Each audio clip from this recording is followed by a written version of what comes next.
It was supposed to be another tense but predictable day in court.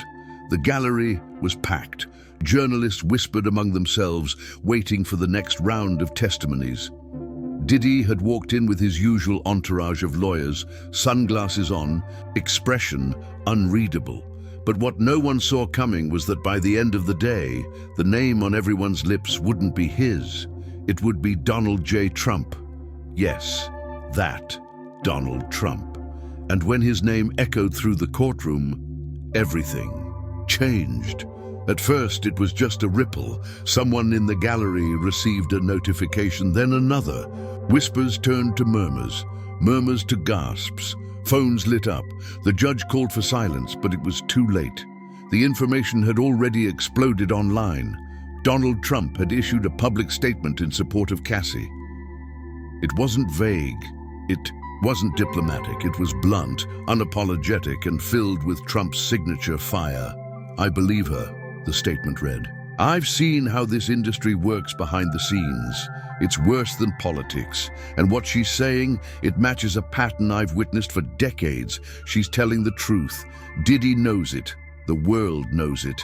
Now it's time for justice." The courtroom went completely still. Diddy, who had spent the morning whispering to his lawyers and projecting calm, suddenly froze. His jaw tightened, his fists clenched. He stared at the wall, refusing to blink. His lead attorney looked over with concern. Diddy said nothing. The prosecution moved quickly.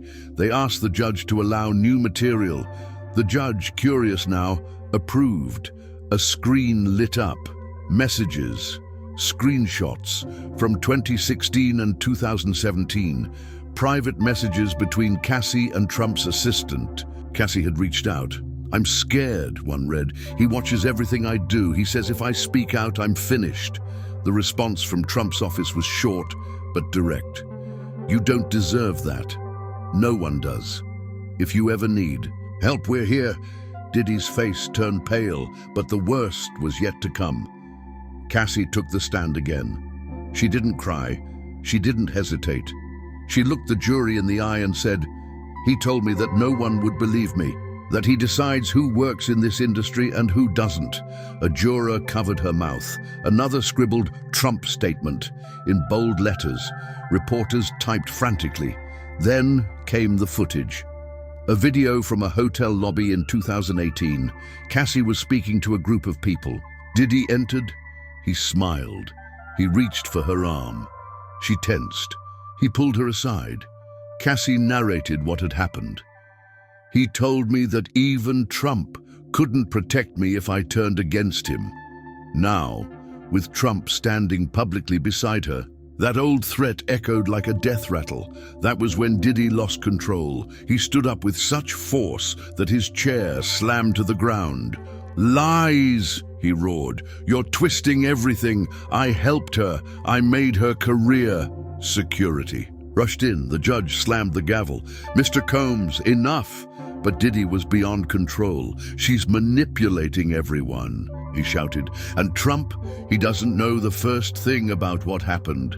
But the courtroom had seen the proof, the messages, the footage, the raw emotion, and the silence that followed was louder than his outburst. The jury was stunned. One woman had tears in her eyes. Another man stared at the screen, shaking his head.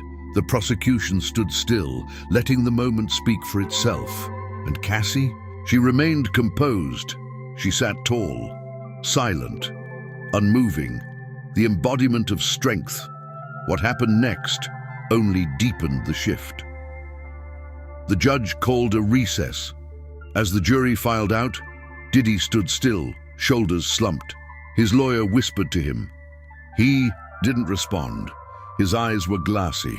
The cameras outside caught him being led through the side hallway, not resisting, just hollow. Trump's post went viral within minutes. Not just retweets or headlines, but commentary, breakdowns, memes. Support poured in from unexpected places.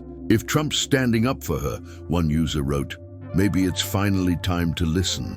And that was the real earthquake, because Trump wasn't a Hollywood insider.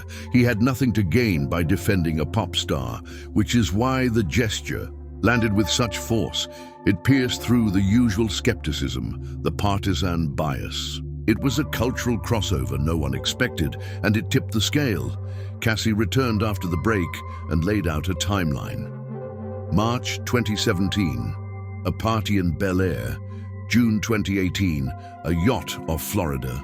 September 2019, a studio launch event. Every incident matched the messages, the words, the fear. The prosecution asked, "Why didn't you speak before?" Cassie replied, "Because I thought I'd be destroyed. But now I'm not alone." And she wasn't. The most controversial man in America had just become her unexpected ally. By the end of the day, Diddy looked like a different man. The press swarmed the exits, shouting questions. His lawyers blocked the way. One tried to guide him with a hand on his shoulder. Diddy shrugged him off, not out of defiance, out of defeat. The mogul who once ruled music had been cracked wide, open by the one man no one expected, Donald Trump. And as that night fell, a question lingered not just in the courtroom, but in every newsroom and boardroom watching this unfold. If Trump dared to speak out, who might be next?